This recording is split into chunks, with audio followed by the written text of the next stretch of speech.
All right, what up, guys? Welcome back to another episode of BeawCast. Meow. And I'm really excited about this episode because we have the most badass Asian in the world, aka Asian Rambo. Oh, really? Mm-hmm. You were okay. I'm sorry. I'm getting caught up. Go ahead. Keep with the intro. That sounds tight as fuck. Yeah, and so he's a Marine Raider, and we'll go more into that. And I met him on Instagram. His name's Don. And I think what's perfect since you're here, because I think between two Marines, there's a lot of shorthand and it might go too fast. So anything that you hear that you're like, wait, what the hell does that mean? Or what do you mean by that? I think it'd be cool with layman's ears, you can like, wow. There's nothing layman's about me, all right? Sit down, okay. There's nothing layman's about me. I don't want to be in between this, guys. No, hold me back, Don. Hold me back. Okay. So to give a little background, Marine Raider, and correct me if I'm wrong with anything, Marine Raider to me, I guess in layman's terms, is the Marine equivalent of a Navy SEAL. Is this correct? That's correct. That's okay, correct, good. Right? And to me, there's already really, so with Army Rangers, Navy SEALs, Marine Raiders, like Air Force PJs, they're all part of the special operations community, which AKA they're like the cream of the crop of the military, do some crazy ass shit. And it's really, really rare to find Asians there. And when I came across you on Instagram, I'm like, what the fuck? A Marine Raider? That's Asian? That's nuts. I have to get him on the podcast. So I think for me, what I want to do is maybe like understand your journey, how you even came to choosing that, and like just like walk me through how you became the most badass Asian in the universe. Where did it start? Okay, well, first, hi, I'm Don. I'm a huge fan of yours. Oh, thanks. Yeah, Right. so thank you for having me on the show. There you go. And actually, well, I'll tell the story first. So Okay. It actually started from my cousin. I think he's a little bit older now, but from showing me your Uncle Same video. Yeah. You know, the big black guy with the big muscle. Yeah. And my my cousins God. still make jokes about this, and we would still reference that all That's the time. tight. And I'm going to see him this weekend. And if they yeah. found out I was on the show, they're going to flip. Oh, Shit. that's Yeah, awesome. so it'd be pretty cool. But that's all right, so let's go into the story. Did you trip Yeah, out when story you're time. like, wait, this motherfucker's a Marine? Well, I kind of knew because you're wearing the BCGs. Oh, yeah. Here, I'll let you do Only this. Marines Yeah. get those glasses. That's true. Do you know what what I mean? BCGs are? Yeah. Fuck. It's an acronym for something. What is it? Birth control glasses. There we go. Yeah. So I had a pair too, but Oh, you had them. They're military issues, and they Yeah. look They look fucking horrible. stupid. They look cool now. Do they? yes. Okay, maybe not. I think Okay. they look cool Okay, now. They thank kind of you. look like your glasses. I mean, yeah, but they're like thicker, Thicker, right? Yeah. exactly. Like a barista hipster. Yeah. Yeah. Oh, I Yeah. can see that. Kinda. Yeah. Yeah. So, how did you? First of all, like, so for me, I'm biased. Yeah, there's Navy SEALs, and then there's Marine Raiders, or even recon, and I'm biased because when it comes to regular branch, Marines are already the best, and then so you would think that when it comes to the best, and you make up special ops out of the best, they're probably the best of the best. So, I just want to put that out there. Hella shade. Yeah. So how did you choose the Marine Corps over the other branches? And Just like you, I thought the Marine Corps was the most badass one while I was still in high school. So I was getting a little bit of trouble in high school. Yeah. So I was just trying to look for something alternative than going to college. So I joined the military right after high school. And then from there, what was your MOS? I was 0341, so I was a mortarman. How did They you? call it tube stroker. Well, So it's the guy you go boom, and then you go. Those yeah, guys. exactly. Yeah. So Tube stroker. I like that. I started because I remember one of my dad's old friends said that the infantry shoot guns, and I didn't know like all Marines were riflemen or whatever the case is. So I wanted to just shoot some guns. So from there, I went into the Marine Corps Infantry, and then I was at SOI, which is the School of Infantry, like the basic school for the infantry guys. Which is already pretty hard, right? It's like 8 weeks long. Yeah, I think it's like 8 weeks long. I don't know what it is now, but back then it was. And then So what's already different between the branches? Because I put that out there too. Is Marine Corps already has the longest boot camp, right? Everyone else is like, I don't know, 6 to 8 weeks or whatever. And then Marine Corps is already 14 weeks. And then, so it's already longer, and you already get rifle experience. Then he has to go to SOI, which is another 8 weeks, which is just understanding all weapons pretty much, right? All infantry weapons. So infantry, so they do, I think it's 1 month of all regular field stuff. So like regular infantry stuff. And then from there, they either just split you off into a rifleman, machine gunner, a mortarman. And at the time we had assaultmen and then tow gunners also. I don't think they have all those MOSs anymore, but And even regular infantry stuff means like 10, 15, 20 mile hikes all the fucking time with like 50 to 80 pounds of gear is like regular stuff. Oh, shit. yeah. Okay. So there from there, I did the first month, and then we had to decide like, hey, what do you want to do? Do you want to be a regular rifleman? Do you want to do this? But they said that mortarmans do math. So to calculate like trajectory? Yeah, so like using a plotting board and stuff like that and actually plotting it out. Did they mean that in a racist way? Like, oh, this Asian guy does math? I know. Please tell me you didn't go through that. Not in a racist way, but in a stereotypical way. Yeah. So it's funny. I have so many Asian stories going through like the military. Yeah. It's hilarious. But so that's how I got started. So it wasn't even my decision. They're like, hey, this guy knows to do some math, so let's put him with the mortarman. So that's how I became funny. I love that story. What I love about the military is they're so straight up, and sometimes they're so racist to your face, but they're not really racist. It's just you put it all out there already that you kind of just take the awkwardness. Like if there's like a bunch of black guys at the pool, they're already going, you're drowning, you're drowning, you're drowning. All right, let's all jump in. Yeah. And then it's not even like a racist joke. It's everyone just laughs about it.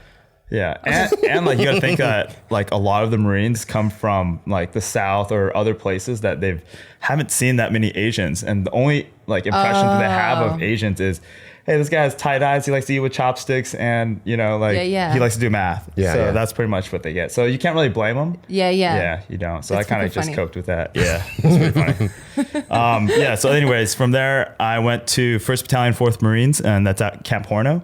And then Pornhub? Camp what? Camp Horno. Horno. Horno. I was like, that's tight. Pornhub's everywhere. I think it's like Spanish for something. I don't really know what it means, but I don't know it. It's on the north side of Camp Pendleton. Okay. Yeah. Off the 5 freeway if you go down. All right, I got it. Yeah. And then I do 2 deployments to Iraq with them, one to Al Qaim and then one to Fallujah. Yeah. Oh, shit. How long were each of those deployments? Our first one at Al Qaim was like 7 to 8 months. Oh, I think we got extended for a month too. So I think it was 9 months. And so both of those times you're just stroking all kinds of tubes over there? We didn't shoot any. We didn't stroke. I didn't. Well, I mean, not those tubes, right? Other tubes. Which tubes? Oh shit! Which tube do you want to talk about? Let's talk about those tubes. No, but we had mortars in the back of our trucks, but since we were moving around so much, I was with a weapons company. Yeah. So we're just in the back of the trucks, and I was in the back seat for a little bit. Then I jumped up to be the gunner. So just doing like patrols and stuff all the time? Patrols, driving over our IEDs, I don't know. I gotta stop bombs. this. I gotta stop this shit. Y'all talk about this shit like it's just nothing. Like this is fucking some wild shit. Like at what point were you like doing boot camp where you're like, this is fucking tight? And then like how did you choose the path of like going the ranger mode? And not like how does Raider, sorry. Oh no, it's okay. So, we don't say the other word here. Yeah, I'll get into that in 1 second. Okay, tight. Yeah, what was it about? You didn't shoot anything. You had a bunch of mortars, so then... Oh, no, we didn't shoot any mortars. But you became the main gunner on the Humvees. Yeah, main gunner in the Humvees. Yeah, so that was the first deployment. The second deployment, And this is as a regular Marine. You didn't try to go into special ops. Oh, got it. Okay. Exactly. Got it. Okay. Which is already better. We've stated that earlier. It's already better than the other branches. Yeah, I got it. It's better. Got it. Yeah. Okay. Don't forget that, guys out there. Everyone listening, the Marines are better according to Bart. All the Army fans are like, fuck this guy. What are the Navy guys doing? Just floating around somewhere. Yeah. Okay. Yeah. Continue. So fast forward, and then the next deployment when we went to Fallujah, and then I was in the middle of the city as a squad leader for a line company. Okay. So we just did a whole bunch of patrols out of Fallujah there. Did you have to do like the house clearance stuff in Fallujah? We didn't receive much contact in Fallujah, just a lot of bombings, IEDs, no small arms and stuff. Mostly it was just bombs. Yeah, there was a KFC across the street from us. Blew up? They got grenaded. Oh my god! But they didn't have the batter like the regular uncle or the colonel's recipe. They didn't have that. It was kind of like a bro. Are you making jokes?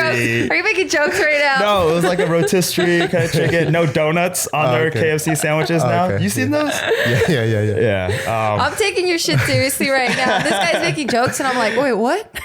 No, I'm serious. There was a KFC over there. Yeah, I got you. Okay. I got you. Cool. So I came back from that deployment, and then I was like, man, I don't want to be in the regular infantry anymore. I want to do something else. So why didn't you want to be in the regular infantry? You were like, not enough action. This is so boring. Well, I mean, no one's gonna know my leadership then, but there was just a lot of dumb people in charge of me. To be honest with you. Okay. And Fair I felt like I had a better capability that I could deliver to somewhere else. So it was like 4 years was up. So it was either, hey, I stay in the military or I try out for something else. So you spent 4 years in the infantry. Mm-hmm. Oh shit. Yeah, and then I tried out for a sniper platoon. And then from there, Like being a scout sniper. yeah, and I was just a pig for a really long time, and I What don't does like that big mean, pigs. a So pig? when you become a Marine Corps sniper and you go to Yeah. sniper school, you become a hog, which is a hunter of gunmen. So the rest of the guys on the sniper platoon, you're a pig. Oh, okay. Yeah. So when you're a pig, though, you have to carry a pig egg, which is a 35-pound duct tape sandbag. What? Is Yeah. that, oh, that's like your rest for the rifle or? No. Just to be an asshole? It's just weight. Yeah, and Oh my God. you have to carry it For around. no fucking reason? You have to carry it around in a bag. That's Yeah. a fucking And- baby, dude. Yeah, and you have to run everywhere you go. So you're running to classes, you're running to go eat food, which is chow. You know, like anywhere Yeah. you go, you're running all day long. So you went to scout sniper school? Platoon. No. Didn't go to school. Oh, okay. Yeah, and they never sent me to school. So I was like, okay, so How like come they never sent you to the school? I think we got some like new sergeants or something like that came to the platoon, and then they got to go instead. Then after that though, I was like, man, fuck these guys. You know, I got to figure out something else to do. I'm tired of carrying this empty sandbag. Yeah, and we were about to go on deployment, so I found out about MARSOC. There was like this little trailer. MARSOC is, do you want to explain so you don't? It's Marine Special Operations Command. So that's the command, and then the raiders are the operators in it. Okay. Yeah. And there's like this little trailer across Camp Horno right next to a subway. And I just happened to walk in there one day, and he was like, hey, do you want to do something else? And they had like these cool camis, like Velcro pockets. Yeah, and way everything. different shit. Yeah, and The then whatever- Velcro got you. the Velcro got me. He saw the fucking Velcro. The He's like, Velcro. this is where I need to be. He saw the fashion and he was like, Yeah, the flare for sure. That's But like, tight. you know, I mean, Bart knows, but like all their uniforms are exactly the same. Yeah. Everything's like ironed and everything like that. You Yeah. know, like everything's the same. So when you see something different in the uniform, you're like, whoa, Okay, gotcha. that's cool. Yeah, I that's want to be tight. that guy. Okay. Yeah. So I signed up. And and then what year was this? 2010. Oh, okay. So Oh, I got I know I signed up in 2009. Oh, And then okay. I didn't go to selection until 2010. Yeah, so when I was in, I got out in 2009, and since I was at Anglico, it's like a pretty cool unit. We got to do all kinds of cool shit. Yeah. And then for one of our drills, we went to like, I don't know, some secret place in Camp Pendleton, and that's where they do a lot of the room clearing stuff. And at that time, I think they just adjusted the war to CQB, which is close quarters battle, and it's like different wars, like the stuff that I was taught in boot camp. It was still based off like Vietnam. You know, Oh my God. they don't really, Yeah. even our rifles or Alice packs, which is the packs that we have, it's made out of metal. Like everything that you learn is based off the last war. And then it. when you have a new war, it's completely new strategy. So we just started going into here, and I don't even know if maybe MARSOC was in development at that time, but there was kind of like a random group of Marines that were already kind of special operations, but not really. And we went into this place, and Marine Corps is super big on dress code, you know, like the way you're supposed to look. We pulled up to this place. There's this guy, he's wearing camis and then like denim jeans, which you never do. And then he had like running shoes on, which are called Go Fasters, which you never have on. And then he had earrings. And then we were like, and he was also a corporal, which is not too high of a rank, but then he was also talking to officers like their buddies. And then I'm just like, damn, these group of people, I don't know who the fuck they are. They're definitely not the normal Marine that I've met. It was weird. Okay. Yeah, so MARSOC actually stood up in 2006. But right before that, they put together this unit called Det 1, Detachment 1. It was out of California. It was on Del Mar. Yeah. There's a guy in my unit from that one. I'll tell you about him later. Del Mar, yeah. So that's how they started. So it was just a whole bunch of Force Recon guys. Yeah. That's what MARSOC was built on, Force Damn, Recon all the guys. names sound fucking tight as fuck. Yeah. Yeah, It was an they experimental do it on group. purpose It like sounds that. sick. They're not that cool, but Oh, all right. No, I'm joking. Okay, No, we're still throwing everybody's shade. cool. I got Everybody's it. cool. Everybody's Okay. cool. That one I'm on your stands team. for like Detachment 1. And then they were just like a experimental group. At that time, they had an even bigger command called SOCOM, right? Exactly. So SOCOM was like Special Operations Command. What they were trying to do back in the day was, instead of having like the special ops in every branch, like Navy, Marine, Army, whatever, do their own thing, they're like, what if we have a super group where there's Navy SEALs and they're all kind of working together, because they already sick. kind of do already. It's like the Avengers and Yeah, shit. like if Green Berets need to go somewhere, they usually have like top of the top Air Force pilots bring them in or whatever. So they're like, that seems like a natural thing. And then like Det 1 was kind of like a experimental group. Yeah, of that. so exactly. So at the time, Det 1's mission was just what they call a DASSER, so just direct action and special reconnaissance. So just finding their own target and then going to hit that house or something like that. And making sure that guy's gone. Yeah, or capture or whatever they need. Yeah, but that was that. Have you ever captured anybody, or can we not talk about that kind of stuff? We have, yeah, we have okay. a lot. Yeah. He's like, captured this many, but I could talk about these guys. Yeah. So then where was I? And then I went to selection in 2010. And then from there I made it. And then What's selection like? so at the time it was only 3 weeks long, and they take you to Camp Lejeune and they bring you to like a secret spot. Pretty much you do land navigation, timed rucks, which is humps. Yeah. What are humps? Just hikes. What okay. our backs But do. just All right. hikes is like 50 pounds Yeah, got it. timed. Yeah. I mean, Gotcha. not in the most comfortable shit. It's pretty hard. That's like the thing that I hate the most about military is like humps or rooks.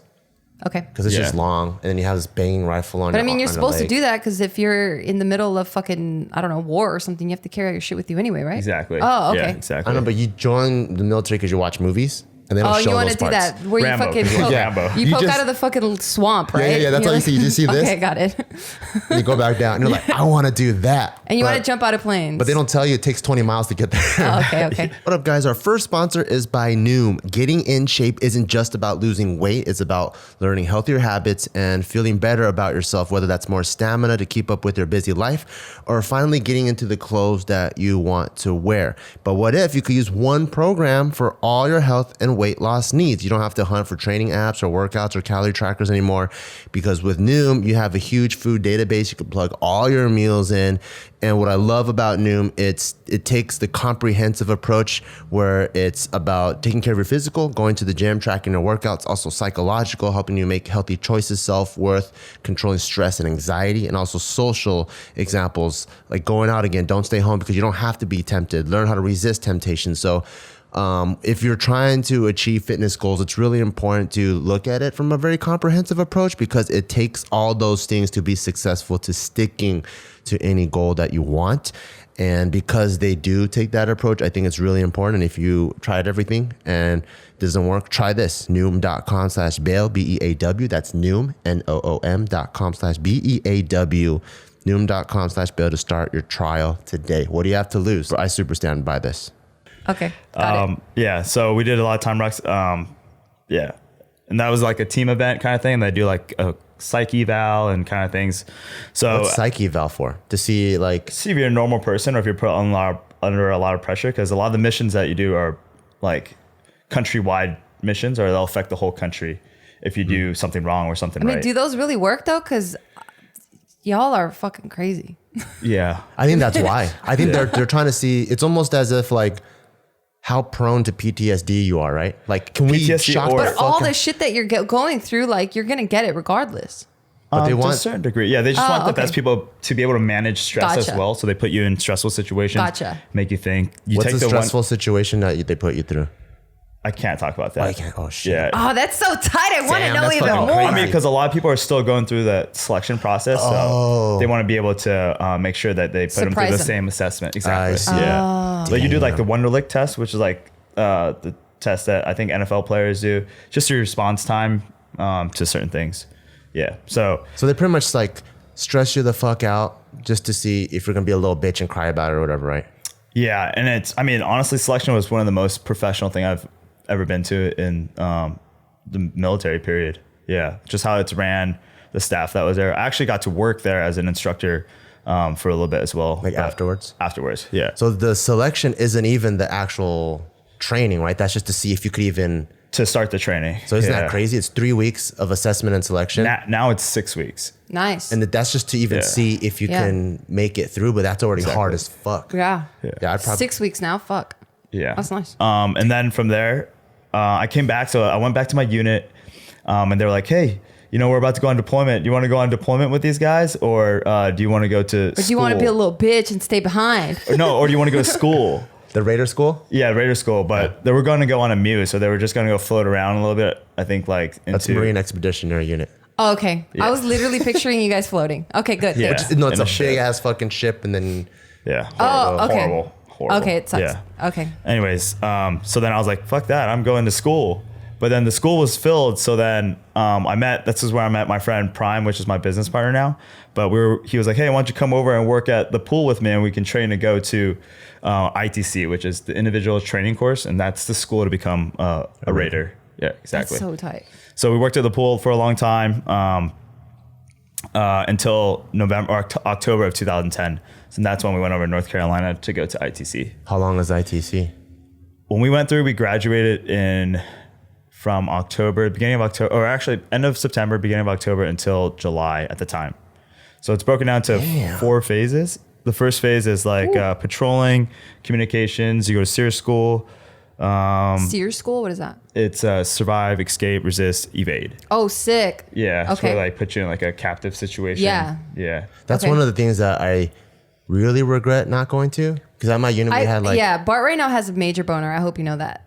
Like, I see it. He regrets. I see that. He like if I gave him the green light to go and like enlist right now. Re-enlist, Yeah, he would do it. Yeah. Yeah, I've been talking. I was like, what if I go He back to doesn't even reserves? think about me like that. I was like, what? Yes, I do. I'm like, what if I go back into reserves? Or like, I was like, what if I don't know, like change branches, become ranger or something? Yeah. And she's like, you have a fucking kid, you crazy? I'm like, Yeah. "No, I it's wouldn't true." do the reserves. Yeah. Thank I'll you. tell you a story about the reserves later. Nice. Yeah. Okay. Where were we? Oh, what's something cool in SEER school? Because one of the things that I knew was, so at my unit, I had access to a lot, but I turned it all down because I was so focused on school. But all of my buddies, which maybe like 50 to 70% of my unit went to SEER school. And they told me like, you learn how to skin a rabbit and know how to eat like the eyeball or certain parts of it and stuff like that, right? Yeah. In case you're like out in the... Yeah, exactly. So I got to be the one to kill the rabbit. Yeah. And you're just supposed to hit it in the back of the head as hard as possible. Yeah. But I didn't hit it hard enough. Oh, so no. it was like halfway twitching, halfway dead. And I'm like, oh no, I'm trying to hit it again. And it's still not no. that. I felt pretty bad. And then we ate it. But it Okay, was well, good. thank You you eat for it raw? eating it. No, you cook it in a canteen cup or just boil it. That's all you're doing. And then Okay. you drink the broth and then you eat the rabbit. Thank you for. Yeah. Thank you for. Everyone gets a ending rabbit this. to eat, or you guys share No, it? we shared it with a team of like 8, I think. Oh, thank God. Yeah. So I didn't get the whole meal. Yeah. And all my buddies came back losing like 20 pounds too. Come back shredded. Yeah. Yeah. You want to lose some weight? Really shredded? I mean, but Shredded. shredded, you need muscle. Where are you getting your protein? You don't really get it, but Oh. like I think when I came back, I lost 15 pounds, but I gained probably 10 of it back within like 5-6 days. Okay. Like yeah. So you're just malnourished. I went to McDonald's right after though, and I haven't eaten for like I think it was like 9 days. Or I mean, you eat a little bit of stuff. They give you like orange peels, that rabbit for a week. Yeah, it's a week long. God and when damn. you're in the field. Anyways, when I come back though, I got like 2 quarter pounders with cheese, some chicken nuggets. Yeah. My McFlurry. I threw it all up. Yeah, I bet. You couldn't handle that. Is there a part Yeah. of SEER school too where you like you get thrown off the back of a truck and you got to find your way and there's people that come and kick your ass? Yeah, ish. I don't know how much. I can't remember if I'm not supposed to talk about this or not, but they try to keep that a secret too. But they kind of go through the survive, so they put you in survival mode. Yeah. Then escape. Yeah. As I said. Yeah. Escape. So you escape from whatever. That's probably where you jump out of the truck. Yeah. Then resist. So you resist when you're actually in captive, when Yeah. they capture you, and then last one's evade. From being captured, you're supposed to get out. away. Yeah, and there's so it's another kinda one fun where to do. because I hear all these stories because my unit's full of those guys, and you have to stay in a small box for like 17 hours or 18 hours too, right? Just Yeah. because that's if you're captured, you have to kind of like and you have to. They give you a little bucket to pee in, and poo in. poo in. Yeah, At least you Yeah. got a bucket. that's true. Very true. Yeah. Yeah. But that's just it's that what's crazy. It's like there's all these phases, and these are just a slice of one school. I know. Exactly. Yeah. I'm such a pussy. So I'm we got already back from stressing SEER out. school. We did the amphib phase, which is like small rubber crafts, swimming. Amphibious beach- phase. Yeah, amphibious phase, and then That's the beach stuff you landings. see on the posters, right? The black rafts. Yeah. and they have the paint. And they're, Yeah, like, exactly, looking around in the jungle. exactly. How long was that school?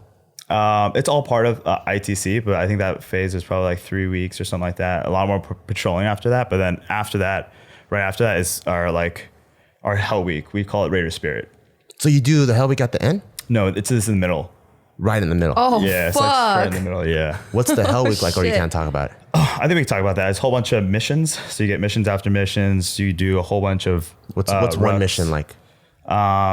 Pretty much like an ambush, and you're in North Carolina, so it's pretty thick vegetation. Yeah. So it's horrible. Do people fuck you up? Like they're really trying to kick your ass? There's a lot of flashbangs. A lot of flashbangs. What's a flashbang? I only know the just pretty fucking much chili. like a percussion grenade. Oh, that you- okay. Yeah. Okay. So much like shock you, blind you for a second. Yeah. Make your ears ring. Pretty Yeah. Much, yeah. Oh my But they God. don't beat you. Oh. Yeah. Are there No, like they don't. simulation? They never We do. got it. No, I was joking. Are there like simulation rounds? Not during that event. Yeah. So all the shooting we did right after that, but for the 9 days, I think we traveled like 184 miles or On something. foot? in 9 days? It's horrible. But we looked at our, so we had the Garmin Honesty track. So it shows us the route that we did. Yeah. And we're just like boom, boom, boom, like all over the map. Oh my 'cause God. we got lost. Oh my God. But we did. I think we got like 6 hours of sleep throughout the 9 days. Oh my God. It was horrible. And Did then any of your toenails fall off? the whole bottom of my foot fell off after when I came back. Like when I peeled off my sock, like the whole bottom layer on my right foot came off. My toes are still numb, probably from that event. Because But even yeah. from boot camp, like 2 of my toenails fell off. Yeah. And then, It's like a thing. but going through like Hell Week, that's even fucking crazier. Yeah, it was intense. Yeah, good times though. Yeah, I mean, You're fucking crazy. Good times. Good times for me. well, now that you look back at it, yeah, it's a bunch of dope But memories. during the event, I was like, I'm gonna die. Yeah. During where you're like, why the fuck did I do this? Yeah. Or were you like, this is pretty badass? No, there was many times where like, dude, I don't think I can do this. But I was like, What made you not quit? Did you look at the I next didn't want week? to know. So my dad was always like, hey, when you grow up, you do whatever you want, but you have to be the best. So I'm like, done. Okay, be the best. But What type of Asian are you? I'm Vietnamese. Okay. Yeah. Oh, interesting. Okay.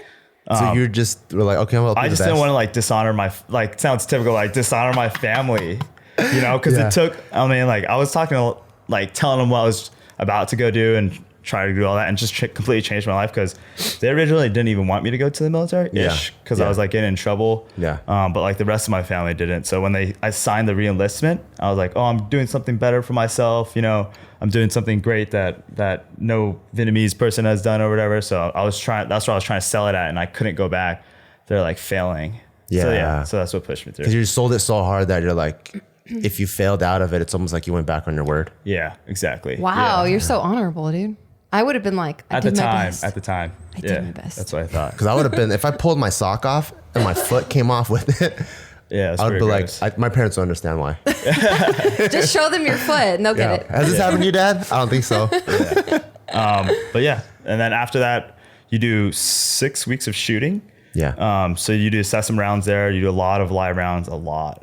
You shoot. Because you got to all be day. really good now, right? Yeah, you're pretty good about that time for sure. And then you do a lot of the CQB afterwards. Do you focus on like all weapons or just certain weapons or like? Well, during the shooting package, I'm sorry. So in phase 2 is when you do all the heavy weapons. So you do the 50 cal, the Mark 19, the 203 rounds, all that stuff.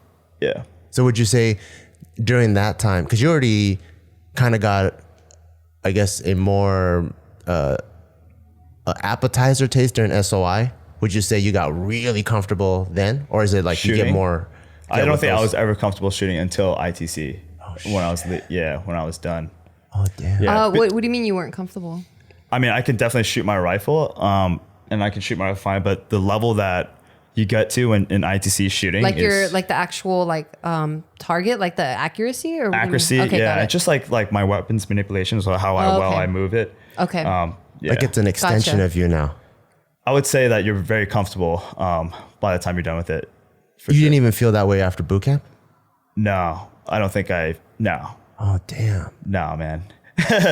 not after SOI, not after all the shooting I did. Was in that, the grunts. are you saying that in retrospect? Or was it, you're like, oh, damn, after boot camp, you're like, oh, I'm pretty good. And then at SOI, you're like, oh, I'm pretty good now. And then after this, you're like, okay, now I'm really good. No, at ITC, I was like, man, I was trash.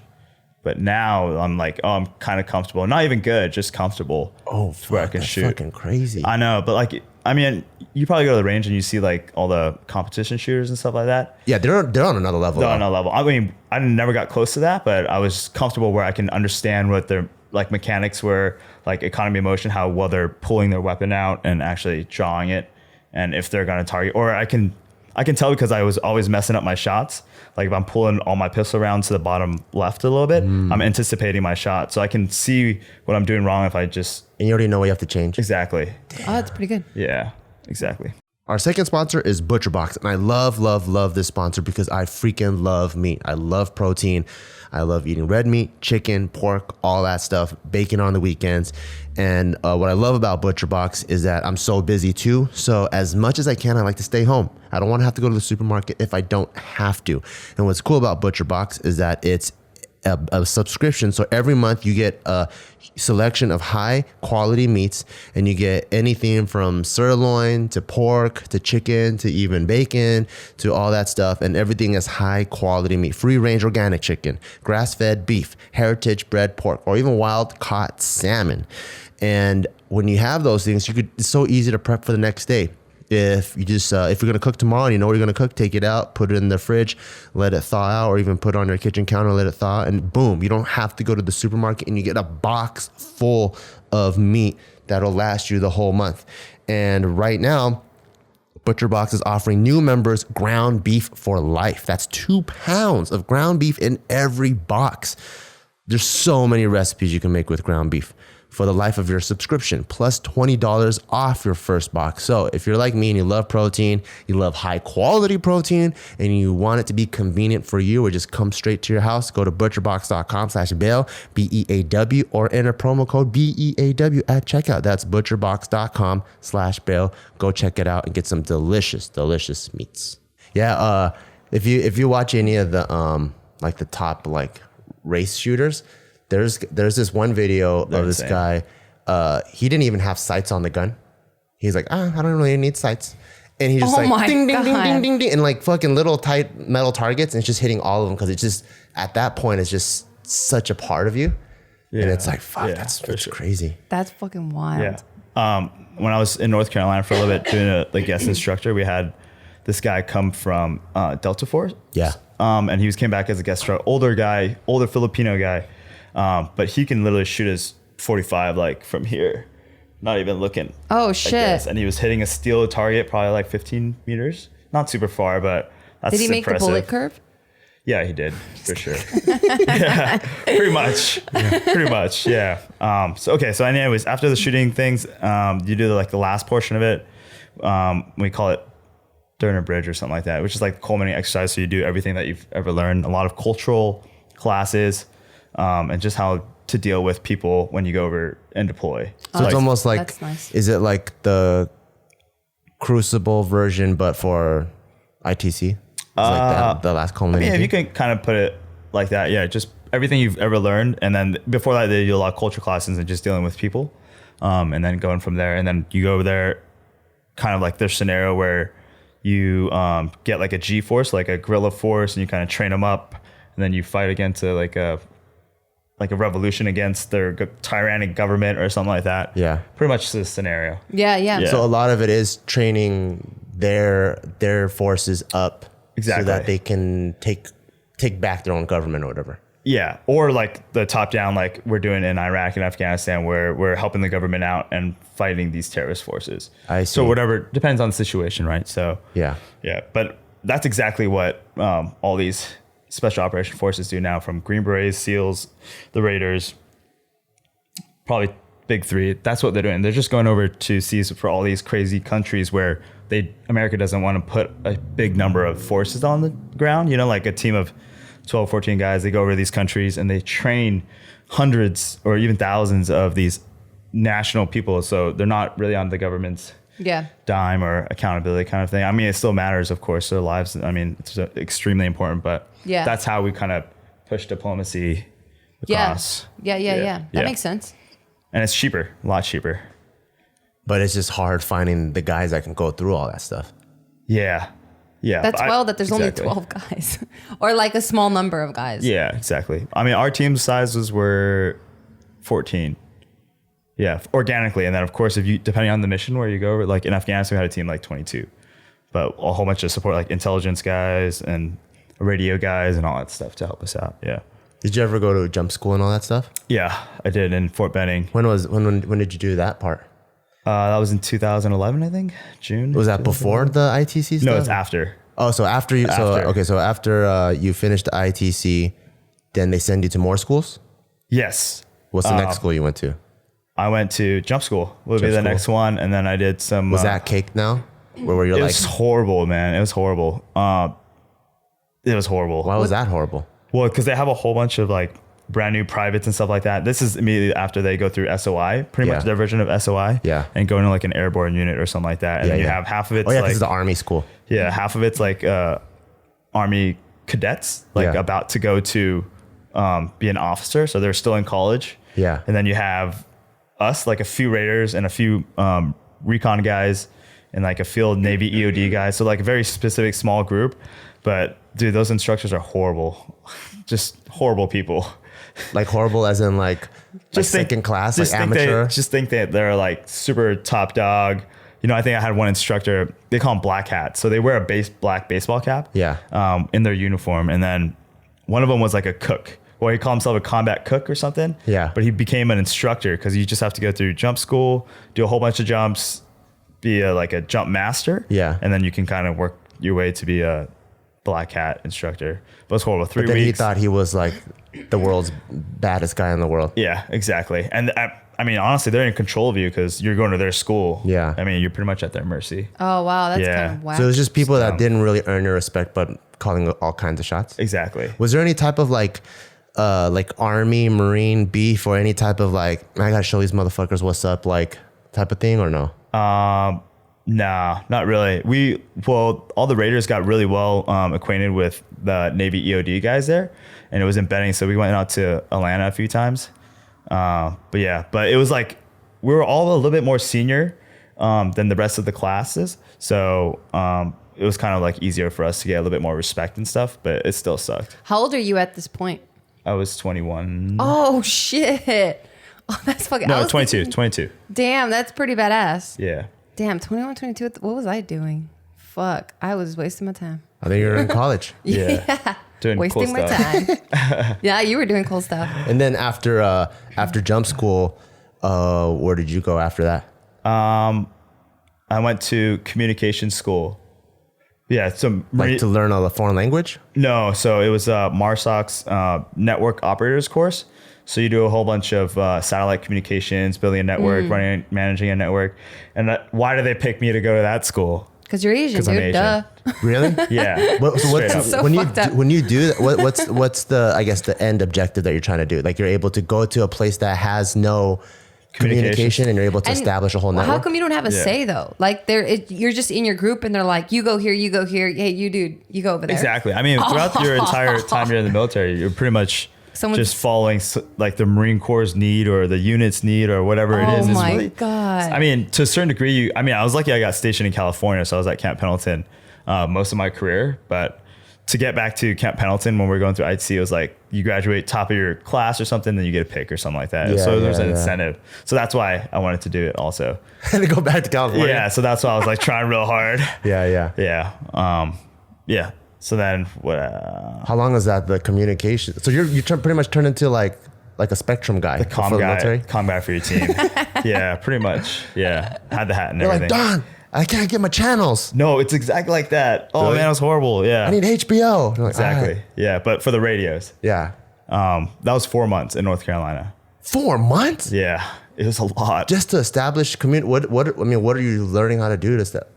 Building crazy. like the whole satellite communications and shooting up is already difficult enough, and then you learn like 2 to 3 systems, all the radio stuff, how to link the radios to the satellite communication systems, how to link the radios, and there's just so many different frequencies that you can shoot up, like HF, VHF, SATCOM, just so many different ways. And now crazy. in like the technology is working now, like you just have to keep up to speed because now they're sending reports off of a Android. You know what I mean? Like on my last deployment, there's all kinds of crazy networks and kind of tech stuff to actually help the guys on the ground right now, which is pretty cool, but just a lot more. But you don't to respect know. them, right? You don't respect them anymore because they're like you fucking pussies. You guys have it easy now. Oh no! They're Damn still it. doing it. Yeah, they're still doing it. I'm trying to, for sure. yeah. I'm like, because you had it harder than they did, and they have it easy now. Well, I mean, there's always like a funny joke that hey, like my class was the last hard class. Exactly. And everyone says that, but no, it's still difficult. Okay, you're really nice. All Yeah, right, never mind. yeah, We for can't get sure. them to be mean, folks. Damn, that's crazy. So like, you got to be able to shoot really good, and then jump out of airplanes, establish a network in a new country, which is something we don't even think about because usually you just go to the airport and rent a cell phone. Yeah, exactly. But you can't really do that. And then And then what did you do after the communication? After that, right before that, I went to my team, my first team, or actually my second team. I was with another team before. This is the first team I deployed with. And then I was with Alpha Company, and then we did our whole workup. So you get 18 months to do a workup pretty much, and then you do 6-month deployment. I think we did 7.5 to Afghanistan. Shit. But yeah, so the first part of it is like your individual training. So that's when I went to the communication school, and then your team training, and then you gotta do like your culminating event as a team to like get like certified to go on deployment. It's almost like practice, right, before the game. Yeah, exactly. So you gotta get really good at it. Yep. And then go ahead. Oh no, I was just gonna, and then I was gonna say what, and then what happened after the did you do anything crazy at the deployment that you could talk about or no? We did a lot of good stuff. So We did good stuff. yeah, we caught a lot of bad guys. That's fucking cute. You call them little bad guys. Yeah. Yeah. And then we closed down one of the bases. So we moved bases once. Is it like what you see in the movies? You know, they got that triangle. It's like this guy, and then this guy, and then his associates are this guy. So we're gonna go to his room, capture this guy, and then we're gonna beat him up a little bit, and maybe he'll tell me about this guy. We didn't beat anybody up, but yes, exactly like that. Oh, it's just very, very friendly questioning. Questioning. Exactly. Yeah. So I did that in Afghanistan with my team. And then, on that deployment, we had like a helicopter crash outside of our camp. My friend Mike died over there. Oh, rest in peace. Yeah. How does it feel when like one of your guys pass away like that? It was horrible. It was like detrimental to the team for sure. Everybody like is super sad, and you know what I mean? But when everyone signs up for it, is it also like as sad as you get, you also kind of expect it? Because you're like, we're doing some crazy shit that no one else is really doing. To a certain degree, I would say, but it's just either way, it sucks. It sucks, huh? Yeah, for sure. Yeah. Yeah. So then we got back from that deployment, and then that's when they were like, hey, we're going to shut down Afghanistan. And Obama was like, hey, we got to get out of here. Mm-hmm. So then the shift kind of course, we still have guys in the Middle East, a lot of them in the Middle East, but for 1st Raider Battalion out in Camp Pendleton, our focus kind of shifted to PACOM, which is the Pacific. So like kind of Korea, the Philippines kind of area in there. So Well, was crazy shit popping off over there at that time? there's always tensions between the U.S. and North Korea. In the Philippines and Indonesia, like around the ocean area right there and all those little islands, there's a huge piracy problem. And then there was a lot of, I would say, terrorist influence coming in from the Middle East, coming from all over the world, pretty much from Africa, going into the Philippines. Yeah, for sure. So my next deployment, we were kind of sent to the Philippines, or we did a half Australia, half Filipino deployment. Australia is amazing, but we just trained some of the Marines in the Philippines there. Yeah. Then got back from that deployment. Then my last deployment, I was in the Philippines again. And that one, we went down to the southern islands and helped the efforts that they were doing down there against the terrorists and bad guys down there. So like being able to be involved, it's almost, so you're involved in the world in a almost very political way too. Is it like hugely political? Yeah. Do like, do the special ops dudes, is it like in their best interest to also get involved and understand government and politics? It's huge. Yeah. I mean, when we actually do our lessons and our like class and stuff, like we went to this interagency service course. So you learn how to work with the State Department, because you work a lot over there, because the chief is stationed pretty much. The CIA guy that's in charge of that country area is pretty much decides what you do. Or allowed to do or not to do. And then working with the FBI, DEA, State Department's huge, like we said already. And then just all these other entities that you're working for when you go overseas, because it's not just under the military anymore when you go to these other countries. So depending on what the mission is, not saying that we do like big operations everywhere, but we just go over there and train these other forces. So you still need the authorization of all these regular government people, and then of course their own host country, their own government, their own military. So it's very political. Yeah. So they teach us a lot about how to deal with these situations. So you come mostly prepared if you can. Because the stuff that you see in the movies, that it would be like, there's definitely tension. So because there's tension between these two countries, you try to send in the most like surgical knife possible, because you need to still make the incision.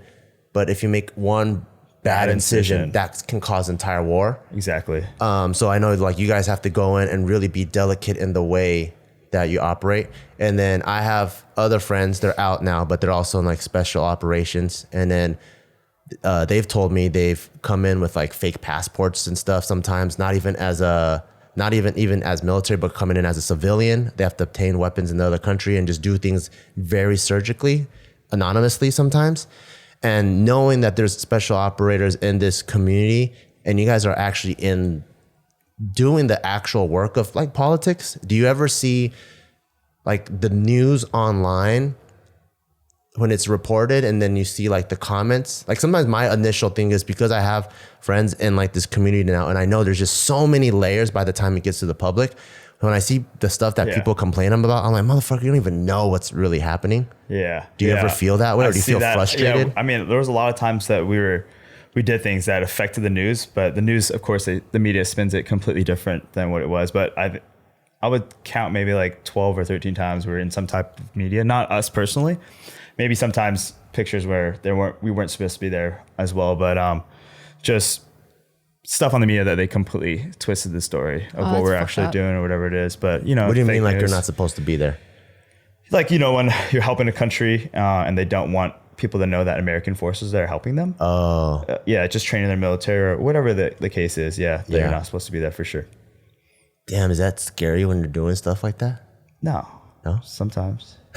It's fun. As long as it's a KFC, it's okay.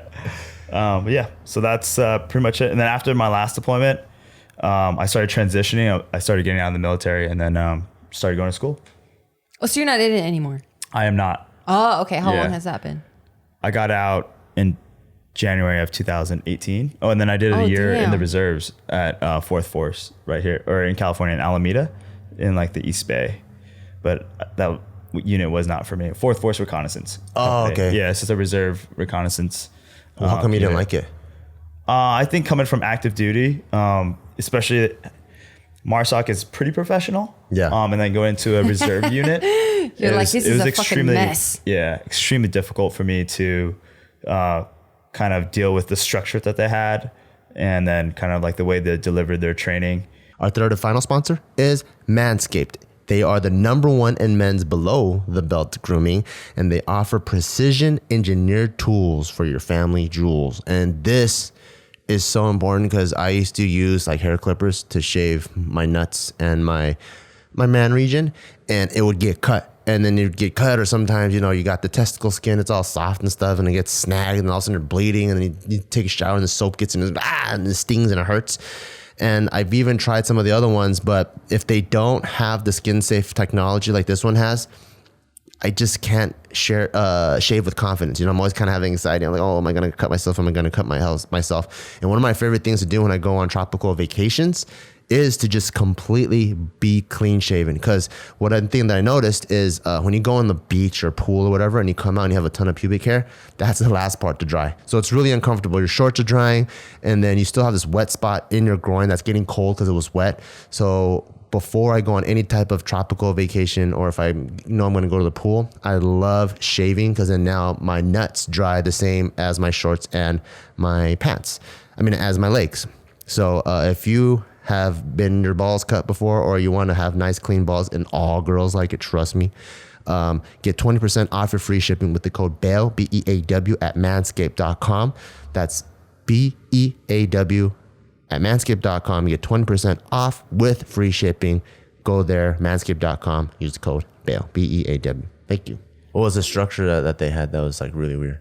A lot of the guys in there that are higher ranking, they haven't been in the military long per se. It might be like in the reserve unit, they've been there for a long time, but they're like cops or something like that. So when you try to influence them and try to tell them like, hey, this is what we did overseas and this is what worked and this was what was effective for us. They're like, because you have real-time knowledge from like right now, and they're still basing things back of whatever they learned or whatever it is, or maybe some of like their cop tactics. Not saying that that's wrong, but in our environment and kind of, I think that I bring a little bit more experience in that area. So we're butting heads a little bit, but that wasn't huge. But the unit was filled with great guys. Loved working out with them, hanging out with them. But just kind of on the operational side was a little bit different.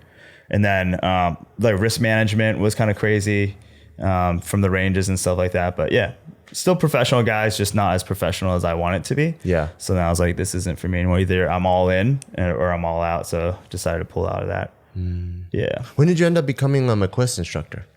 You're a McQuist instructor? It was in That's 2010 You did when we were at the pool. We were at the pool. Crazy. God At damn. the pool. So that's how we started my business with my business partner now. We teach people how to swim and train on water and build water confidence. So Just McQuist. any civilian. Or no, this is all No, just this is military. everybody. Oh, okay. Military guys, yeah, everybody. Elite athletes, MMA fighters. We train Nice. some NFL guys, the U.S. Olympic team, swim team. Oh, sick. Yeah, so it's pretty cool. So like McQuist is Marine combat, swim. Water survival, something. Yeah. Was that pretty hard too? It was all right. Actually, it was horrible. Yeah, You're so fucking I funny. didn't like the water after that. What was that? 3 weeks? 3 weeks. Yeah, It was hard. No, it was horrible. yeah. I didn't shower. You didn't wait. You You didn't. don't need to. You're in the water the whole time. You don't. You didn't. kidding. I thought you would be in love with the water after because you're just. It's like second nature now. No, No. I mean now I like the water because now it's an unstressful environment. Oh. You know, there's just yelling at you and you're just doing a whole bunch of stuff and Is it? What is it? What are you doing? Like just constant. Is it like swim cards, practice or? swim practice, distance swims, a lot of camis swims, rescues. Oh, but just drilling it over and over and over. Yeah, but I mean the whole point of it is to be able to teach it Yeah. afterwards to these people that need to learn how to swim, run the swim quals. What's the hardest part of McQuist that you think? Is there like one singular event on? Okay, that's probably one of the hardest things. Like if you were to, like if you had a little brother. I think there was like a strip swim at the end of it where like you're like doing 3,600 or something. Like every 600 meters, I think you're dropping something from your Kevlar, your flak jacket, your pants. And it was so extremely just monotonous and a long time. So it wasn't 3,600 yards, meters or yards. Meters? I can't remember the exact distance. It might be 2,500. but that's over a mile pretty much. It's about a mile. Yeah, yeah. I don't know what a mile is. A mile is like It's 1,700 yards. 1,700 yards, yeah. So it's a pretty far away for So sure. you start with all kinds of fucking Your bullshit boots, on you. your pants, your blouse, your flak jacket, your helmet, and then every specific amount of distance. I might be 500. You take off the helmet. With the flak jacket on, you're already gonna feel like you're drowning though. yeah, but it's like an old school flak jacket. It's like a swim one that they've been using at the pool for a long time. So it's Yeah. not like a super weighted down with like ammo or anything like that. You know, Fuck, that's crazy. because now like when we do training over water when I was with MARSOC, we always have to carry like the ones you can strip off really easy. You have an oxygen tank when you're flying over water, like in your kit, just in case the helicopter goes down, because there's been so many accidents over the water. So, yeah. Damn, that's crazy. What other schools have you gone to that we didn't talk about? Because it just seems like there's these random ones that, and I did this over here. I went to, Did you go to dive school? no, I didn't. Yeah. Was there a chance that, is it because there wasn't a need for the missions you guys were doing, or did you just have room? Exactly, yeah. And then a school I really wanted to go to was free fall. So that's where you go skydiving pretty much out of the airplanes. So I was just, That's when I fucking did badass. jump school, it was just a low level static line. Yeah. So you just hook your static And you line jump to out a and it cable pulls your chute for and you. it pulls your chute for you. Yeah. So I wanted to go to that school, but a really cool school I got to go to was to be a JTAC, which is a joint tactical attack controller. So you're the guy that actually talks to the aircrafts to drop the bombs. That's an Air Force school, right? Or no? I went to the Navy one okay. down in Coronado. Yeah, there's Army ones out in Yuma, which is in Arizona-ish. And then I don't know where the Air Force one is, but yeah, the Air Force one's like a TAC piece of the Oh, TAC tactical air controller part. So is this or when like something. when shit hits the fan, we need help? Yeah, or just like when you need what they call ISRs, so like intelligence, surveillance, reconnaissance. They just fly around and you get pictures. Anything that has to do with aircrafts for my team, I was pretty much handling. Because like if you're trying to go in a place and you're like, oh, there might be a ton of unfriendlies over there. Yeah, so they might fly a drone, they might fly that's tight. whatever, and you're just in charge of talking because you understand the airspace of where to put the aircrafts and stuff like that. So How long is that school? that was 4 months. That was extremely hard as well. What was 3 hard months. about that one? Just so much technical stuff and thinking.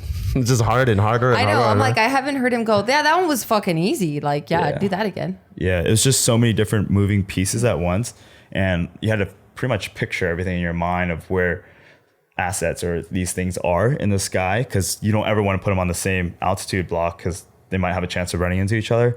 You know, there's a way to Holy separate them, shit. of course, but you're pretty much in charge of all these $1 million aircrafts flying around, and then Did you ever have an accident?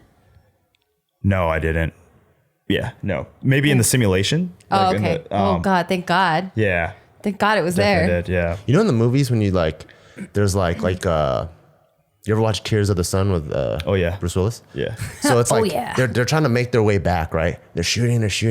Pretty much like his whole entire team dies, and then at the end he's like, I'm gonna need some help. Yeah, now he calls them. Yeah, like without understanding this, I'm like, why didn't you call him in the beginning? Why do you have to have like 11 people die? I think they were trying to get, because in the movie, I think he was like, hey, you got to leave, but he decided to stay. So it was already unauthorized, and then he had to fly back to the ship. The helicopters had to fly back to the ship, and So he's weren't disobeyed authorized in to come. order for the greater good of humanity or whatever. Exactly. Oh. Yeah. And then so pretty much, because you disobeyed an order, you're not allowed to have the privilege of calling an aircraft because you're doing something. I don't know you're the not exact authorized. story, yeah, but I mean, We gotta ask Bruce. yeah, we're gonna ask. Can you get him on the show? We can Yeah, ask yeah. him. What's your favorite military movie, though? Oh man, my favorite. So let's find out a little about you guys. Okay. Yeah. Flip the roles. I don't know. Maybe the most recent one that I saw that I think I like. I like For me, American, it's Top Gun for sure. Oh, Top Gun's Gun? pretty good. Yeah. but there's not that much military in there. I don't A know. lot of Tom Cruise. Yeah, there's a lot of Cruise, Tom like- And Val Cruise. Kilmer. A lot of And Val Kilmer. Yeah. That's almost like, to me, that's almost like a rivalry movie, but it just so happened to be pilots, All right. Well. you know? Okay. Okay. But I like a recent one. I like American Sniper. I haven't seen that one. It's about Chris Kyle, the Navy SEAL dude. Okay. And it's Wait, who's the actor in it? Bradley Cooper. Bradley Cooper. I have seen that. Okay, cool. Yeah. So it's just cool to see. Like I like following journeys and kind of see how he kind of like slowly became who he was and stuff. And then I think also understanding, like why I liked having you on the podcast is a lot of military dudes that I meet, they go through some of the hardest shit, but because they've gone through it, it just became kind of second nature. And they don't really even know how to explain how hard certain things are. You know, like in boot camp, for example, I remember like within the first week or two, when we're sleeping at night, I just hear like 12 dudes just like sniffling. And then like, and I'm like, and it's dark, right? And I'm like, what the fuck? Yeah. I mean, it was pretty hard. I guess I want to cry too. But I'm like, I can't believe there's like actually dudes just sniffling and crying, and like people don't really express themselves. You know, like even when you're in the hardest of the hard shit, you're not gonna be with your buddy like in the middle of force, like, man, it's just kind of hard. Yeah. You're 100%. You know, like right, everyone yeah. has kind of their guards up. I gotta be this macho fucking dude. Yeah. Even if a helicopter crashes, or you're never like, help. You know. Yeah. It's just, Well, I mean, at first though, you have to be in control of the situation to make it out. Yeah. So that's how they kind of like breed the alpha male kind of things, to be able to think on your feet and be able to put fear aside for a second, handle the situation, and then you can mourn or you can fear and be scared later. Is it possible for someone to be crying but still completing the mission though? Oh man, that's a Like good in one. jiu-jitsu, or even in kickboxing, I'm screaming and yelling all the time. Yeah. But that helps me fight my person. I mean, I've definitely had tears in my eyes before when I'm like shooting in situations. Yeah. But I mean, not like Where did the tears come from? Like, cause you're just scared? maybe like from like the debris and Oh, you motherfucker, dude. you know what I'm talking about? It All ain't the the gas, same shit, all the bro. gas kicking back. You know, when you shoot with a suppressor, oh man, there's so much kickback. You motherfucker, that shit was funny, dude. I had some Tabasco sauce left on my finger, and I was like, "Oh shit! Oh no! Yeah. Why'd I do that?" Yeah. What were the tears from? From fear, or from like, what are we doing here, or like questioning what's happening? Or I think from a little bit from everything. Yeah, just stressful situations. You've been away from home for so long. and shock too, right? Shocked. Yeah, it could be. I mean, a lot of different things are flowing through your head. Yeah. One time I haven't seen one of my friends in a really long time. He was at a different camp, and then we had that helicopter crash, and he actually came to help us out. And I've always like, I went through schools, all these schools with him that I talked to you about, cool. pretty much with. And his name is Mike. I hope he listens to this one day. But I was like so happy I got to go in a gunfight with Mike. Oh, it's tight. Yeah, and that was like, oh like, man, this is the best. I fucking love it. Yeah, it was exactly like that, dude. It was exactly like that. That's It's kind tight, of cheesy, but It's like a familiarity, you know? yeah, and like That's fucking crazy, Yeah. though. You know, like most people, it's like, hey, man, I'm glad we get to go bowling today. High five. But Yeah. you guys, it's like boom, boom, boom, boom, boom. Fucking rounds coming down this way. And you're like, this is fucking awesome, dude. it's pretty cool. It was pretty cool. What's it like being in a gunfight? I would say it depends, right? Not everybody goes through the same like movie adrenaline rush as it seems. There's definitely a situation that could be like that. I've never experienced a situation where I was running through a house and people were shooting at me from room to room. You know, but I've like most of the gunfights would probably be around Like 100 yards? 200 100 to yards? 300. Yeah. Majority of the time in Afghanistan. Afghanistan is pretty much broken down to you got the river, and then you got the green zone and the brown zone pretty much. So the brown zone you can kind of drive around. Green zone's a lot of IDs. Is where they plant all the poppies and all like the crops or corn or whatever they're planting. And then the brown zone's kind of like, hey, further away from the water, all pretty much started the desert, and then you have the desert in every direction. Where I was at, I was in the Helmand. So it just depends on where they are. If you're in a truck, we had these awesome trucks with like these remote control, we call it the Crow system, remote control machine gun system. So if you're getting a gunfight in there, you're going to be okay. Because you're just in armor. You're just in armor, and most of the times they're shooting, unless they're shooting like an RPG or something at you, you're going to get messed up. Or you drive over a bomb But it's still scary as fuck when it's like, hitting your truck. yeah, right? I wouldn't say that's scary. Well, you're like, ha motherfucker. Yeah, you are. And then you got this big machine gun. You know what I mean? Like, Were you honestly- ever in there with your boy Mike? You're like, Oh no, not with Mike. Yeah, not with Mike in the not in the truck. Yeah. Damn, what about when you're not in the truck? Have you ever been in a situation where it's calm and then all of a sudden it's like, Ding, ding, ding, ding. and you're like, oh fuck, contact front or whatever. For sure. Yeah. What is that like? Well, I mean, if you have cover, then you should be like everybody's calm, cool, collective as the most part. If someone gets hurt, then it would be a bad situation. I've never been in that bad of a situation personally. But yeah, so it just depends on the situation again, like, but everybody tries to stay calm. And when I was in Afghanistan the first time, everybody in my team pretty much has been there already 2-3 times as a raider. Oh, okay. You know, so they would've been doing it was just crazy so shit. much experience, so much calmness. And one of my old bosses too. That's why I love him. Every single situation, I've never seen him stressed out. It's tight. Yeah. Like how calm? Like rounds are coming and he's like, oh, I'm gonna finish my shave. Well, I mean, he's gonna tell you like aggressively and like what he means so you can do it to get out of that situation. But it was never like stressful for him. He was like, hey, move here, do this, go over there, do this, and it was always calm. Damn. Yeah, that's what I think is extremely cool about situations in the military, that in the Raiders, instead of in the infantry, everyone's just yelling at you for no reason. Everyone's just yelling all the time. It's just unprofessional and just yelling, and it's ineffective.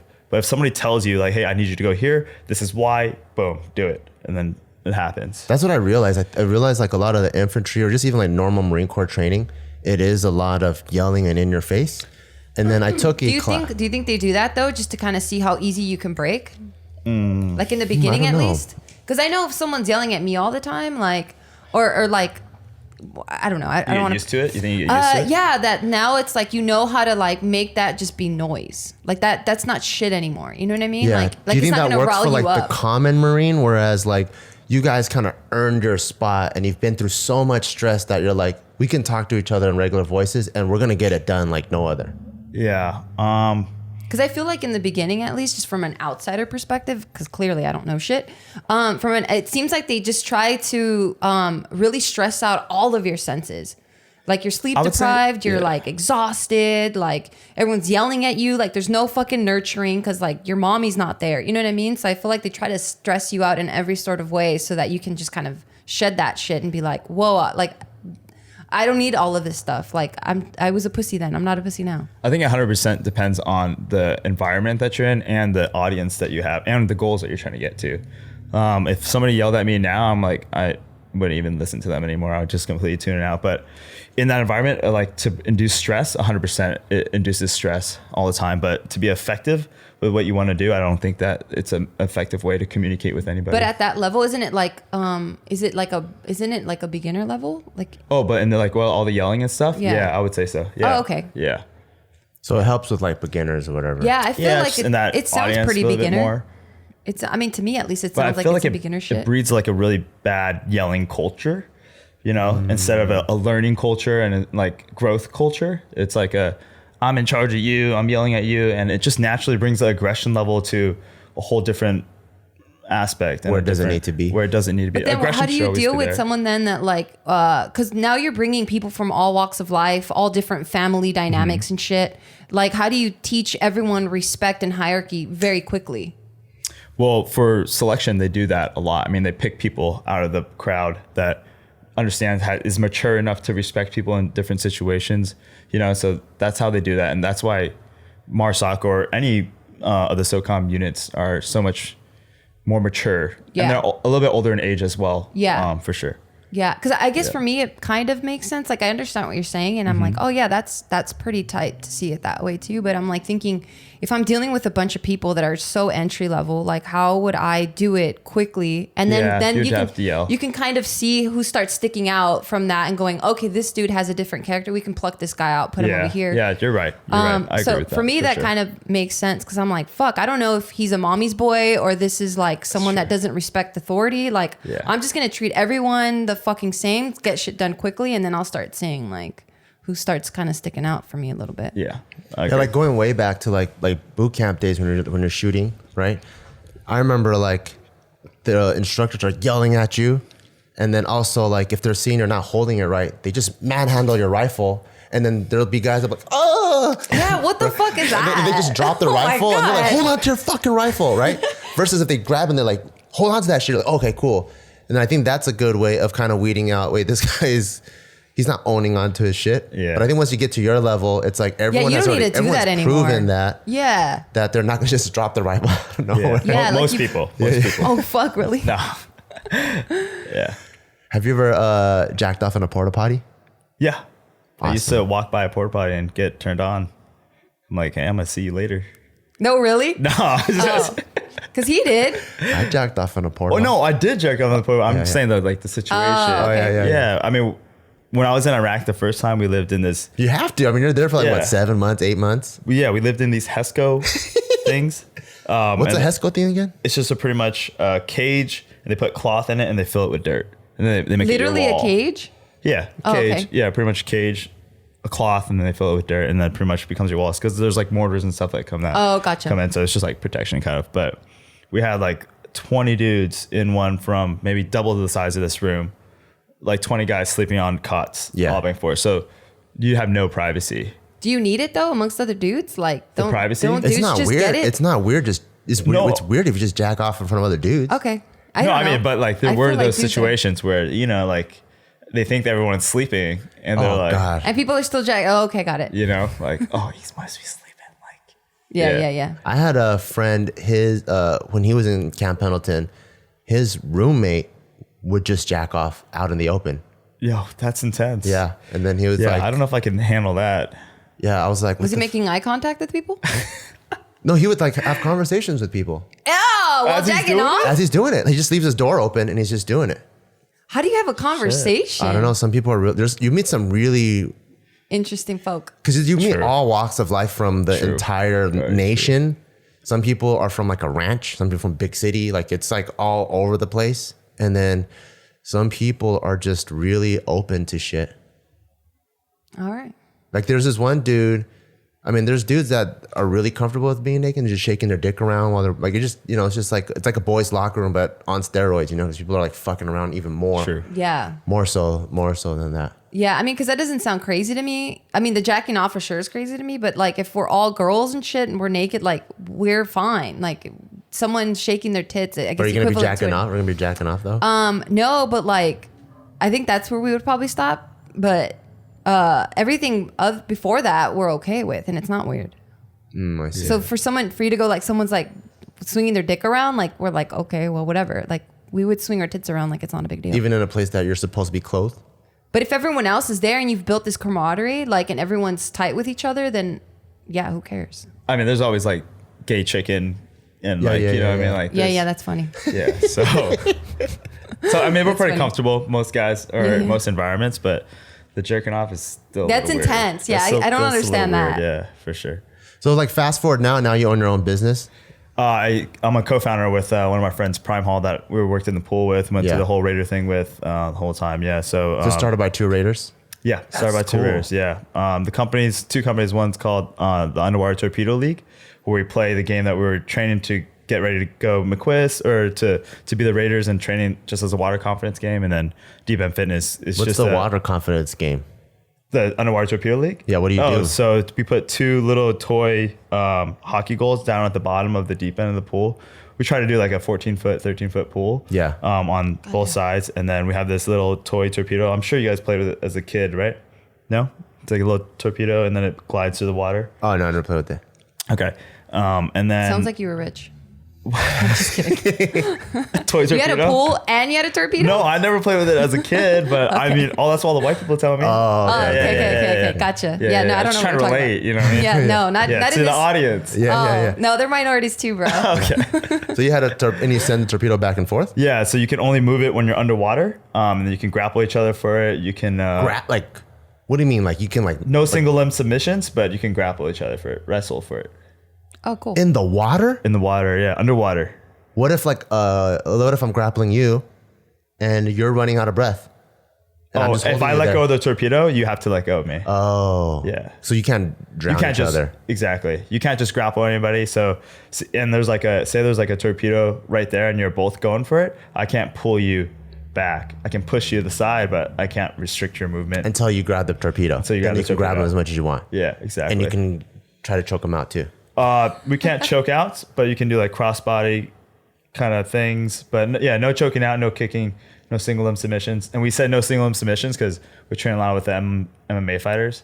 And Like, they know all kinds of weird shit. Yeah, with, no, like bending your arm backwards. Yeah, Lima, she's like the Bellator, one of the classes champions. I can't remember, but Yeah. she would put us like leg locks, arm bars. I'm like, yo, we can't do that anymore. And how long are you guys staying underwater for? I mean, it depends on the athlete. A lot of people stay under there for like an average play, probably like 30 to 45 seconds ish. But you can come up for air as much as you need. You just can't have the possession of the torpedo. That's fucking Yeah, crazy. it's pretty cool. Because I could hold Yeah. my breath underwater for a minute, but that's Yeah. without moving. I think if I move, maybe Yeah. that's down to like 20 seconds. Yeah, probably more. It depends on the amount of energy you exert too. Damn, that's crazy. pretty So cool. so you play that game and then the deep water, Deep End Fitness. Deep End Fitness. Yeah, it's just like the training arm. So that's when we train all the elite athletes, the swimmers, the NFL guys, and stuff like that. Yeah. So pretty much a low impact kind of workout, if that's what they're looking for, especially for the elite athletes. That builds like you a little bit better VO2 max and stuff like that, CO2 tolerance, endurance, and it's a huge mental thing also because you could probably hold your breath right now for 2 minutes, and you just think you can't. I'm just being a bitch. No, you just haven't been in that environment. So when I'm in the pool and my lungs are burning and it's telling me to go up, what do? I'm supposed So- to sit longer? Everybody gets a dive reflex, right? Where mammals, just like any mammals, like, hey, I need breath or something like that. But if you can control that, like just whatever you need to do. I like put a song in my head. That's what I do, and just sing that song. It's Oasis Wonderwall. I don't know if you guys know that song. Yeah. But aren't your lungs burning and say, go up now? Yeah, but I mean, when I'm gulping for air underneath, like I know that's my halfway point. But I've also been to the point He where said my fucking halfway point. I've also been in that where I see that window close. What does that mean? Like your fucking life is leaving your body? Well, you're going hypoxic. You're not having enough oxygen. So as long as that window doesn't close all the way for me, then I know like, hey, okay, I can go up and get some air and I'll be fine. That's fucking crazy. Yeah. But it's cool. We have a great community, a lot of people. I want to join one of your workouts. Please come hang out. We got Where is it in the city, like in LA? Or we what have city is it in? pools from San Diego up to LA. In Oh, LA, we sick. train at the Pali High at the Maggie Gilbert's Aquatic Center. It's just north of Santa Monica. Oh, okay. Yeah, but every Saturdays, come out, check it out. Yeah. Don't call me a bitch if I only stay in water for. You'll be fine. Yeah. I like to keep my window nice and open. Yeah. So if I see it go like this, You're I'm far from a bitch, babe. This fucking guy has a beast. he has asthma, and then so he likes He has to asthma? Yeah, yeah. You train and- like that, bro? I saw you in the gym. That's why I train like that, because my lungs are little bitches. I'm like, gotta unbitch these lungs. Okay. I try and then hard he's to. like in Respect the that. he's like in the he's in the hot tub, and he's like, oh really, lungs? You're gonna be a fucking bitch? Okay, so then he like no one's watching him, and he's like drowning himself in the fucking hot tub to see how long he can do it for. Respect, dude. I like that. Yeah, and if I'm if I'm underwater and I look at my watch and I feel like the burning feeling in my lungs at like 50 seconds, I'm like, oh, you want to burn? I'm not coming up until 120 then. Yeah, there you go. Oh, you See? motherfucker. So you've held it for 1 minute and 20. Yeah, but it's just, I don't know. This is weird. 'Cause I come back out and I'm like, wait, didn't I come here to relax? What the fuck's going on? Yeah. I can see that. So funny. Yeah, well, thank you so much for coming on the show. Yeah, Thank you for having Don, me. you're Yeah, I'm fucking a huge badass. fan, man. I'm a huge fan. Oh, thank bro. you. Yeah, both of you guys. Oh, thanks. Awesome. Yeah, there's like super inspiring, and it's just cool to like be able to talk with someone that's lived that life. And I think it's really, really cool. And for me, it's when I joined the Marine Corps, I didn't really have, or just the military in general, I didn't have like really good recruiters or anyone that explains stuff like that. So if I would have had someone that had already been through a bunch and they can explain all the different avenues, I could have maximized my career. So I wanted to bring. Yeah, if you anybody on has here. any questions, feel free to reach out. Yeah, how can they find you? You can find me on my Instagram. It's 2 Ds, 3 Os, 4 Ns, or email me at my work email. So Don. Yeah, Don. Or email me at my work email at don.tran_torpedoleague.com. Spelt out. Yeah, that's all that. nice. That's nice. That's Yeah. easier. Yeah. That's dope. All right, see you guys next time. All right, see you guys later. Thank you. Bye.